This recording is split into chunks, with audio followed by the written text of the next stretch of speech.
એની એક થિયરી એવી છે કે રાત્રે કે વહેલી સવારે આપણા લોહીની જે પાઇપલાઇન્સ હોય એમાંથી જે ફ્લુઇડ છે, જે પાણી છે, એ બધું ટિશ્યુઝમાં જાય.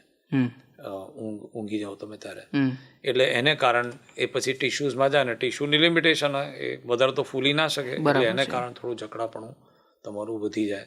અને બધા જ ઇન્ફ્લેમેટરી રોગો એટલે કે જેમાં બી સોજો વધારે હોય લોહીમાં, જેમ કે અસ્થમા છે, અસ્થમા પણ સવારે વધારે મેક્સિમમ હોય દર્દીને, કારણ કે એ લોહીની નળીઓમાંથી ટિશ્યુઝમાં ગયું હોય એટલે એ લોકોને તકલીફ. બધા ઇન્ફ્લેમેટરી પ્રોબ્લેમ સવારે વધારે હોય, એનું કારણ આ માનવામાં આવે છે.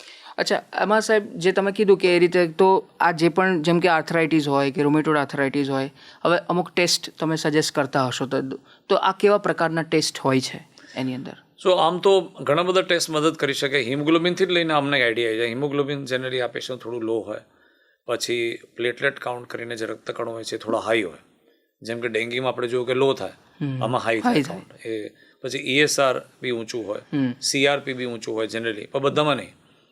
સ્પેસિફિક ટેસ્ટ કહો તો રૂમેટોઇડ ફેક્ટર બરાબર લગભગ 60%, 60-70% પોઝિટિવ આવે.